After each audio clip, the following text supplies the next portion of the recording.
হাসিনার পতন আল্লাহর তরফ থেকে হয়েছে, অন্যায়ের জন্য হয়েছে। আর শেখ মুজিব আর শেখ হাসিনাকে এক করে দেখবেন না।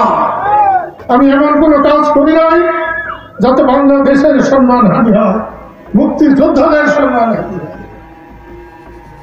আমি জানি বড় কোনো কাজ করে কোন মানুষের বেশি দিন বাঁচতে নাই, বাঁচতে নাই, বাঁচতে নাই। কেন আল্লাহ আমাকে বাঁচিয়ে রেখেছেন আমি জানি না। বঙ্গবন্ধুর মাথায় পেশাব করা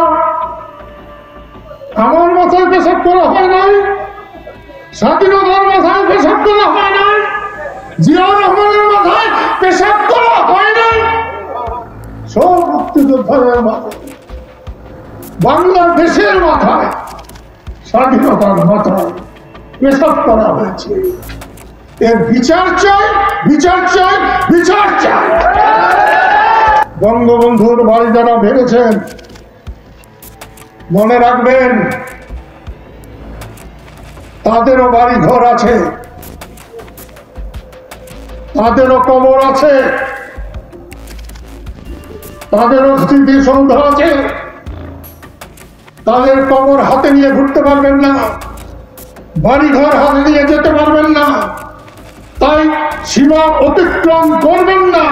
আপনাদের অনুরোধ করছি সীমা অতিক্রম করবেন না। কে একজন বলেছেন বঙ্গবন্ধু জাতির পিতা নন। বঙ্গবন্ধু জাতির পিতা যদি না হন তাহলে আপনার পিতাকে,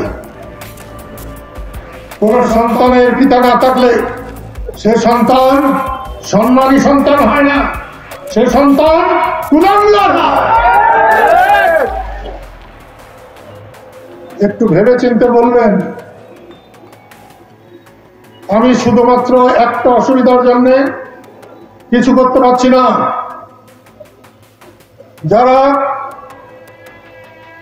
বৈষম্য বিরোধী আন্দোলন করেছেন, শেখ হাসিনার পতন ঘটিয়েছেন, আমি তাদের অন্তরের অন্তঃস্থল থেকে আমি তাদের সমর্থন করি। কারণ শেখ হাসিনার পতন আল্লাহর তরফ থেকে হয়েছে, অন্যায়ের জন্য হয়েছে। আপনাদের মূলাতে শেখ হাসিনার পতন হয় নাই, জনগণ রাস্তায় নেমেছিল বলে শেখ হাসিনার পতন হয়েছে। কিন্তু শেখ হাসিনার বিরুদ্ধে আপনারা যদি অন্যায় করতে যান, আমি কাদের সিদ্দিকী বেঁচে থাকতে তার বিরুদ্ধে দাঁড়াবো। আইনানুগ তার বিচার করুন, তাকে শাস্তি দিন, মাথা পেতে নেব। আর শেখ মুজিব আর শেখ হাসিনাকে এক করে দেখবেন না। মুক্তিযুদ্ধ বাংলাদেশ আর শেখ হাসিনাকে এক করে দেখবেন না। যতদিন বাংলাদেশ থাকবে ততদিন জয় বাংলা থাকবে, ততদিন বঙ্গবন্ধু থাকবে।